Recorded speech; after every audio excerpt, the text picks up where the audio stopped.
குரு பெயர்ச்சி பலன்கள் 2024-2025. ரிஷபம்.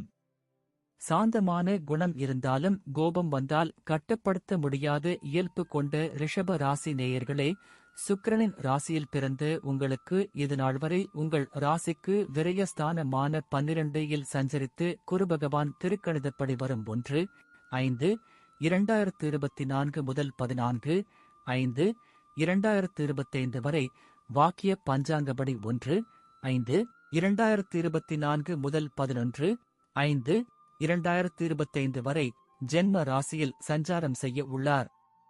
குரு ஜென்ம ராசியில் சஞ்சரிப்பதன் மூலம் தனது சிறப்பு பார்வையாக 5, 7, 9 ஆகிய ஸ்தானங்களை பார்ப்பார். குரு பெயர்ச்சி கிரக நிலைகள். உங்கள் ராசிக்கு லாபஸ்தானம் என வர்ணிக்கப்படக்கூடிய 11 ஆம் வீட்டில் நிழல் கிரகமான ராகு பகவான் சஞ்சாரம் செய்வதால் எதிலும் தைரியத்தோடு செயல்படுவீர்கள். கடந்த காலங்களில் உங்களுக்கு இருந்து வந்த வீண் செலவுகள் தற்போது குறையும். பணவரவுகள் ஏற்ற இரக்கமாக இருந்தாலும் பிறருக்கு தந்த வாக்குறுதிகளை எளிதில் காப்பாற்றுவீர்கள். பிள்ளைகள் வழியில் மகிழ்ச்சி தரக்கூடிய இனிய நிகழ்வுகள் நடக்கும். கணவன் மனைவியிடையே ஒற்றுமை மிக மிக சிறப்பாக இருக்கும். பெற்றோர்களுடைய ஆசிர்வாதம் சிறப்பாக கிடைப்பதால் குடும்பத்தில் மனநிம்மதி ஏற்படும். மனைவி பிள்ளைகள் விரும்பிய பொருட்களை வாங்கி தரக்கூடிய அதிர்ஷ்டங்கள் உங்களுக்கு உண்டு. குரு பகவான் பார்வை. குரு பார்வை 5ஆம் இடம், பூர்வ புண்ணியம் 7 இம் இடம், களத்திரம் 9 இம் இடம், பாக்கியம், தந்தை, வெளிநாடு. உணவு விஷயத்தில் கட்டுப்பாடோடு இருந்தால் ஆரோக்கியம் சிறப்பாக இருக்கும். பூர்வீக சொத்து வகையில் அனுகூலமான பலன்களை பெறுவீர்கள் என்றாலும் பங்காளியிடம் பேசுகின்ற போது சற்று பொறுமையோடு இருப்பது நல்லது. உங்கள் ராசிக்கு தொழில் ஸ்தானமான 10 ஆம் வீட்டில் தர்மகர் மாதிபதியான சனி பகவான் சஞ்சாரம் செய்வதால் எந்த ஒரு விஷயத்திலும் பொறுமையோடு செயல்பட்டால் அடைய வேண்டிய இலக்கை அடைய முடியும். தொழில் வியாபாரத்தில் தற்போது கிடைக்கும் வாய்ப்புகளை நீங்கள் சரிவர பயன்படுத்திக் கொண்டால் போட்டு முதலீடுகளை எளிதில் எடுக்க முடியும்.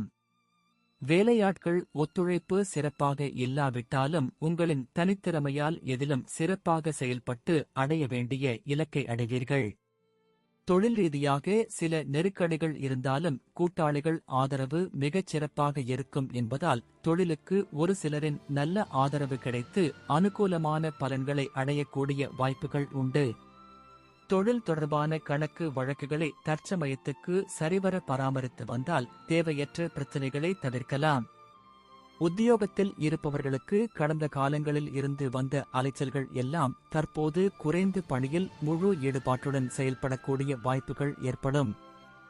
சக ஊழியர்களிடம் பேச்சை குறைத்துவிட்டு உங்கள் பணியில் மட்டும் கவனத்தோடு இருப்பது மிக மிக நல்லது. அதிகாரிகள் ஆதரவு சாதகமாக இருப்பதால் கடினமான பணிகளை கூட சிறப்பாக செய்து முடிக்க முடியும். ஒரு சிலருக்கு வேலைப்பளு காரணமாக ஓய்வு நேரம் குறையக்கூடிய நாட்களாக வருகின்ற நாட்கள் இருக்கும். குரு பார்வை 7ஆம் வீட்டுக்கு இருப்பதால் மங்களகரமான சுபகாரியங்கள் கைகூடக்கூடிய அதிர்ஷ்டங்கள் உண்டு. திருமணமான புதுமண தம்பதிகளுக்கு குழந்தை பாக்கிய யோகமானது விரைவில் கிடைக்கும். கடந்த காலங்களில் இருந்து வந்த கடன் தொல்லைகள் ஓரளவுக்கு குறைந்து மனமகிழ்ச்சி ஏற்படும். குரு பகவான் வக்ரகதியில் 9-10-2024 முதல் 4-2-2025 வரை குரு வக்ரகதியில் சஞ்சரிப்பதால் எதிர்பாராத உதவிகள் சில கிடைத்து உங்கள் தேவைகள் எல்லாம் பூர்த்தியாகும். ராகு 11 இல் சஞ்சரிப்பதால் பண விஷயத்தில் சிக்கனமாக செயல்பட்டால் ஓரளவு மேன்மைகளை அடையலாம். உடல் நிலையில் படிப்படியான முன்னேற்றம் உண்டாகும். எடுக்கும் காரியங்களை சுறுசுறுப்புடன் சிறப்பாக செய்து முடிப்பீர்கள். உற்றார் உறவினர்களின் வருகையால் எதிர்பாராத செலவுகள் ஏற்பட்டாலும் மன நிம்மதியும் மகிழ்ச்சியும் உண்டாகும். சுபகாரிய முயற்சிகளில் இருந்த தடைகள் விலகி வெற்றிகிட்டும் நீண்டகால வழக்குகள் ஒரு முடிவுக்கு வரும். நண்பர்களும் தக்க சமயத்தில் ஆதரவாக இருப்பார்கள்.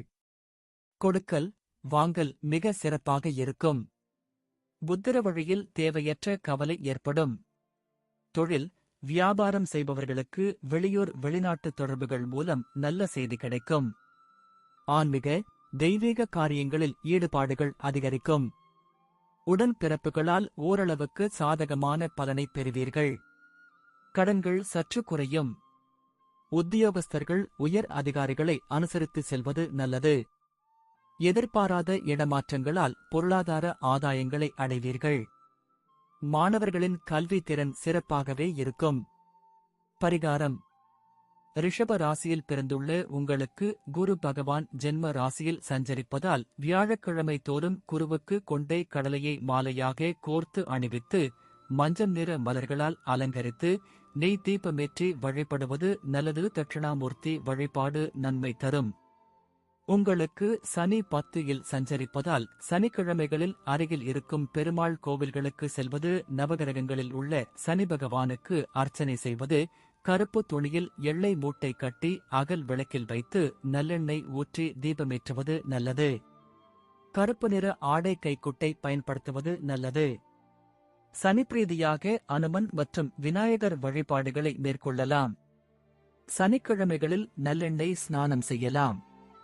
ஜென்ம ராசிக்கு 5 கேது சஞ்சரிப்பதால் கேதுவுக்கு பரிகாரமாக விநாயகரை வழிபடுவது, செவ்வல்லி பூக்களால் கேதுவுக்கு அர்ச்சனை செய்வது, சதுர்த்தி விரதங்கள் இருப்பது, முடிந்த உதவிகளை ஏழை எளியவர்களுக்கு செய்வது நல்லது. அதிர்ஷ்டம் அளிப்பவை: எண் 5, 6, 8. நிறம் வெண்மை நீலம். கிழமை வெள்ளி சனி. கல் வைரம். திசை தென்கிழக்கு. தெய்வம் விஷ்ணு லக்ஷ்மி.